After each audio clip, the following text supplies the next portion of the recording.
Hello people, Dibin മൂവീസിലേക്ക് എല്ലാവർക്കും എൻ്റെ ഹൃദയം നിറഞ്ഞ സ്വാഗതം. റിവ്യൂയിലേക്ക് പോകാം. 2025 ജൂലൈ 11 ജെയിംസ് ഗണ്ണിന്റെ സംവിധാനത്തിൽ പുറത്തിറങ്ങുന്ന ഒരു DC ചിത്രമാണ് സൂപ്പർമാൻ. ഒപ്പം വാർണർ ബ്രോസും ഉണ്ട്. WB ചിത്രം കൂടെയാണ്. അപ്പം DC കോമിക്കിലെ ഏറ്റവും വലിയ ഹെവി ക്യാരക്ടറാണ് സൂപ്പർമാൻ. കൊച്ചു പിള്ളേർക്ക് വരെ അറിയുന്നുള്ള ക്യാരക്ടറാണ് സൂപ്പർമാൻ എന്ന് പറയുന്നത്. അപ്പോൾ സൂപ്പർമാൻ്റെ കടുത്ത ആരാധകനും DCയുടെ കട്ട ഫാനായ എനിക്ക് ഈ സിനിമ കണ്ടപ്പോൾ എനിക്ക് ശരാശരിയായിട്ടാണ് എനിക്ക് തോന്നിയിട്ടുള്ളത്. കാരണം ജെയിംസ് ഗൺ എന്ന് പറയുന്ന സംവിധായകൻ ഇതിന് മുന്നേ എടുത്ത സിനിമകളെന്ന് വെച്ചാൽ മാർവലിന് വേണ്ടിയാണ്. അതിലെടുത്ത നമ്മളെ ട്രയോളജി മൂവിയായ ഗാർഡിയൻസ് ഓഫ് ദി ഗാലക്സി എല്ലാം ഹെവി ആയിരുന്നു, എല്ലാം സമ്മതിച്ചു കൊടുക്കുക. പക്ഷെ DCയിലോട്ട് വന്നപ്പം അദ്ദേഹത്തിന് എവിടെ അടി തെറ്റിയതുപോലെ എനിക്ക് തോന്നുന്നുണ്ട്. സത്യം പറഞ്ഞ സൂപ്പർമാൻ എന്ന് പറയുന്ന ഒരു ക്യാരക്ടർ, അദ്ദേഹത്തിൻ്റെ വീക്ക്നെസ് എന്ന് പറയുന്നത് ക്രിപ്റ്റോണിയം, പിന്നെ അദ്ദേഹത്തിൻ്റെ ഫാമിലിയും അദ്ദേഹം സ്നേഹിക്കുന്ന കാമുകിയൊക്കെയാണ്. അതാണ് അദ്ദേഹത്തിന് അതിനൊക്കെ മുന്നിൽ അദ്ദേഹം കീഴടങ്ങുകയുള്ളൂ. അല്ലാതെ ഒരുത്തരും ഒന്നും ചെയ്യാൻ പറ്റത്തില്ല. അതാണ് സൂപ്പർമാൻ എന്നുള്ള പേര് വന്നത്. പിന്നെ ചില DC കോമിക്സ് തൊടുന്നുണ്ടെങ്കിലും സൂപ്പർമാൻ നല്ല വെറുതെ ഈവിളായെന്ന് തുടങ്ങി കഴിഞ്ഞാൽ സൂപ്പർമാനെക്കാട്ടൊരു വില്ല ഇല്ല. അതാണ് സത്യം. അങ്ങനത്തെ സൂപ്പർമാൻ ഇവിടെ നമ്മുടെ ജെയിംസ് ഗണ്ണ് പ്രസൻറ്റ് ചെയ്തപ്പോൾ ഏറ്റവും കൂടുതൽ സൂപ്പർമാൻ എന്നല്ല വിളിക്കാൻ തോന്നുന്നത്. എനിക്ക് തോന്നുന്നു ബീറ്റർ മാൻ എന്നാണ് വിളിക്കാൻ തോന്നുന്നത്. ഇടി കൊണ്ട് ചാവുന്ന ഒരു സൂപ്പർമാനായിട്ടാണ് എനിക്ക് തോന്നുന്നത്. പക്ഷേ കൂടുതൽ ഇമോഷൻസ് കണക്ട് ചെയ്യാൻ വേണ്ടിയാണ്. പക്ഷെ അത് എനിക്ക് തോന്നുന്നത് എനിക്ക് പാളിപ്പോയി എന്നാണ് എനിക്ക് തോന്നുന്നത്. കാരണം വെച്ചാൽ ഒരു വിധമൊക്കെ പിടിച്ചു നിർത്തുന്നുണ്ട് സൂപ്പർമാന്. പക്ഷേ ഡേവിഡ് നല്ല വൃത്തിയ കൈകാര്യം ചെയ്തിട്ടുണ്ട്. പക്ഷേ ഹെൻറി കാവിൽ എന്ന് പറയുന്ന ആ നടൻ ചെയ്തു വെച്ച ഒരു കഥാപാത്രം സൂപ്പർമാൻ, അദ്ദേഹത്തിന് അങ്ങനെ കാണാൻ പറ്റില്ല. അത് തെറ്റ് പറഞ്ഞിട്ട് കാര്യമില്ല. കാരണം എന്ന് വെച്ചാൽ അദ്ദേഹം അതിനു വേണ്ടി ഏകദേശം ഒരു 1.5 വർഷം നല്ല ട്രെയിനിങ് എടുത്തിട്ടുണ്ട്. നല്ല ഫിസിക്ക് അദ്ദേഹം നല്ല ചെയ്തിട്ടുണ്ടായിരുന്നു. ബോഡിക്ക് നല്ല ട്രാൻസ്ഫോർമേഷനൊക്കെ ചെയ്ത് അദ്ദേഹം കഷ്ടപ്പെട്ടിട്ടുണ്ട്. ആ സൂപ്പർമാൻ്റെ ഒരു പ്രസൻറ്റേഷൻസ് ആണ് മറ്റേ സ്നാക്സ് റൈറ്ററിൻ്റെ മാൻ ഓഫ് സ്റ്റീൽ എന്ന് പറയുന്നത്. നിങ്ങൾ ഒരു കാര്യം ഞാൻ പറയാം, മാൻ ഓഫ് സ്റ്റീൽ കണ്ടിട്ട് പോയിട്ട് അതേപോലത്തെ ലെവലാണെന്നും പറഞ്ഞ് പ്രതീക്ഷിച്ച് പോകരുത്. മാൻ ഓഫ് സ്റ്റീൽ എന്നുള്ള സൂപ്പർമാനെ ഗോഡ് ലെവലാണ് കാണിച്ചിരിക്കുന്നത്. എന്നാൽ ഇവിടെ അങ്ങനെയല്ല.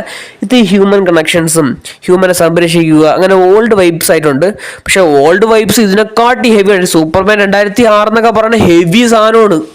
മാൻ ഓഫ് സ്റ്റീലിനെ കാട്ടിക്ക് ഹെവി സാധനമാണ്. പക്ഷെ അതും പ്രതീക്ഷിച്ച് ഇവിടെ പോകരുത്. 2025 നിങ്ങൾക്ക് നിരാശ കിട്ടുള്ളത്. പിന്നെ ഒരുപാട് ക്യാരക്ടേഴ്സ് ഉണ്ട്. പിന്നെ ഗ്രീൻ ലാറ്റൻ അതിനൊക്കെ ഹെവി ആയിട്ട് പ്രസൻറ്റേഷൻ ചെയ്തിട്ടുണ്ട്. സൂപ്പർമാനെക്കാട്ടി സ്കോർ ചെയ്തിട്ടുള്ള മറ്റേ ക്രിപ്റ്റോൺ എന്നുള്ള ഡോഗും ഉണ്ട്. എല്ലാവരും അതും പറയുന്നുണ്ട്. പക്ഷെ എനിക്ക് അതും കുഴപ്പമില്ല, എനിക്ക് അതും ഇഷ്ടപ്പെട്ടു. പിന്നെ ഒരുപാട് ക്യാരക്ടേഴ്സിനെ ബിൽഡ് ചെയ്തെടുക്കാൻ പറ്റിയിട്ടുണ്ട് ഇവർക്ക്. അതിൽ സമ്മതിച്ചു കൊടുത്തേ പറ്റുള്ളൂ ജെയിംസ് ഗണ്ണിന്. പക്ഷെ സൂപ്പർമാൻ ഇങ്ങനെയല്ല സത്യം പറയാൻ പ്രസൻറ്റേഷൻ ചെയ്യേണ്ടത് എൻ്റെ അഭിപ്രായത്തിൽ. കാരണം എന്ന് വെച്ചാൽ എനിക്ക് അങ്ങനെയാണ് തോന്നിപ്പോയത്. കാരണം എന്ന് വെച്ചാൽ ഇത്രയും വീക്കായി പോയോ സൂപ്പർമാൻ, എനിക്ക് ചിന്തിച്ചു പോയി. കാരണം എന്ന് വെച്ചാൽ ഒരു DCയുടെ കട്ട ഫാനാണ് ഞാൻ. സൂപ്പർമാനെ ഇങ്ങനെ ഇടിക്കുന്നതുകൊണ്ട് എനിക്ക് അയ്യോ ഇത് സൂപ്പർമാനാ അതാ ബീറ്റർ മാനാന്ന് ഞാൻ ചിന്തിച്ചു പോയി. അങ്ങനെ ഇടി കൊണ്ട് ചാവുന്നൊരു സൂപ്പർമാനാണ് ഞാൻ ഇവിടെ കണ്ടത്.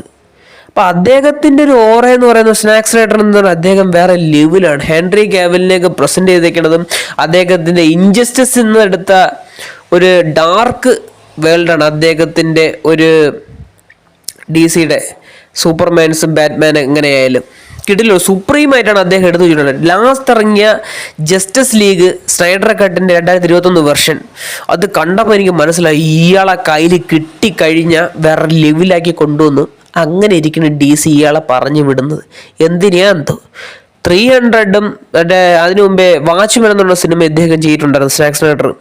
അദ്ദേഹം അതൊക്കെ ലെവലായിട്ടാണ് ചെയ്തു വെച്ചിട്ടുള്ളത്. അദ്ദേഹത്തിൻ്റെ ഒരു വിഷ്വൽ ട്രീറ്റൊക്കെ ഉണ്ട്, അതൊക്കെ വേറെ ലെവലാണ്. പിന്നെ മാൻ ഓഫ് സ്റ്റീൽ ഒരു പ്രത്യേകത കൂടെ ഉണ്ട്.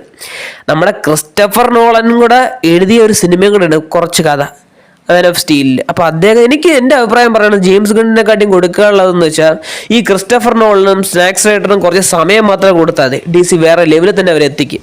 പിന്നെ ആ സൂപ്പർമാൻ എന്ന് പറയുന്നത് അത് ഒരു ഓറയാണ്. ഇപ്പോൾ ഒരുപാട് ക്യാരക്ടേഴ്സ് ഇങ്ങനെ വന്നു പോയിട്ടുണ്ട് സൂപ്പർമാൻ. 10-11 പേരൊക്കെ വന്നിട്ടുണ്ട് സൂപ്പർമാൻ ഓഡീഷനിൽ. അപ്പോൾ അതിലൊക്കെ പതിഞ്ഞിടക്കുന്ന കുറച്ച് മുകളാണ്. അതിലൊന്നാണ് ഹെൻറി കാവിൽ 2006 ഇറങ്ങിയ സൂപ്പർമാൻ. അദ്ദേഹത്തിൻ്റെ ഒരു അങ്ങനത്തെ ഒരു സംഭവമാണ്. ഡേവിഡ് ഓക്കെയാണ്, അല്ലെന്നല്ല ഞാൻ പറയുന്നത്. പക്ഷേ അദ്ദേഹത്തിന് അതിനുള്ള ഫിസിക്കൊന്നും ഇല്ല. നോക്കിയപ്പോൾ ഓക്കെയാണ്, അദ്ദേഹത്തിന് ചെയ്യാൻ പറ്റി എല്ലാം ചെയ്തിട്ടുണ്ട്. പക്ഷേ സൂപ്പർമാൻ എന്ന് പറയുന്ന ഒരു വ്യക്തി എന്ന് പറയുന്നത് ഒരു ഇമ്മോർട്ടൽ സാധനമാണ് എൻ്റെ അഭിപ്രായത്തിൽ. കാരണം എന്ന് വെച്ചാൽ കുറേ കാര്യങ്ങൾ ഇത് കാണിക്കുന്നുണ്ട്. പക്ഷേ ആക്ഷൻസ് ഒക്കെ ലേസർ പ്രയോഗങ്ങളെല്ലാം ഉണ്ട്. അതൊക്കെ ഓക്കെയാണ്, അടിപൊളിയാണ്. പക്ഷേ സൂപ്പർമാൻ ഇങ്ങനെ തല്ലുകൊള്ളിയായിട്ട് കാണിച്ചത് അത് വളരെ മോശമായിപ്പോയി. എനിക്ക് അത്ര പറയാനുള്ളൂ ഈ സിനിമയെക്കുറിച്ച്. അപ്പോൾ ഇത് എൻ്റെ കാഴ്ചപ്പാടിൽ കണ്ട കാര്യങ്ങളാണ് ഞാൻ പറഞ്ഞത്. എനിക്കൊരു സൂപ്പർമാൻ ഫാനും ഒരു DC ഫാനും കൂടിയാണ് ഞാൻ. അപ്പോൾ എനിക്ക് ഇത്രയൊക്കെ ഉള്ളൂ പറയാനുള്ള ഈ സിനിമയെക്കുറിച്ച്. വീഡിയോ ഇഷ്ടപ്പെട്ട് ഞാൻ ലൈക്ക് ചെയ്യുക, ഷെയർ ചെയ്യുക, സബ്സ്ക്രൈബ് ചെയ്യുക. നിങ്ങൾ തിയേറ്ററിൽ ചെന്ന് കണ്ടവരാണെങ്കിൽ നിങ്ങളുടെ അഭിപ്രായം വ്യക്തമാക്കുക. നിങ്ങൾക്ക് ഇഷ്ടപ്പെട്ടോ ഇഷ്ടപ്പെട്ടില്ല, ഇത് എൻ്റെ അഭിപ്രായമാണ് ഞാൻ പറഞ്ഞത്. നിങ്ങളുടെ അഭിപ്രായം എങ്ങനെയാണെന്ന് എനിക്കറിയത്തില്ല. ചിലപ്പോൾ ഇഷ്ടപ്പെടാതിരിക്കാം. അത് നിങ്ങളുടെ ചോയ്സ് ആയിരിക്കണം. താങ്ക്സ്.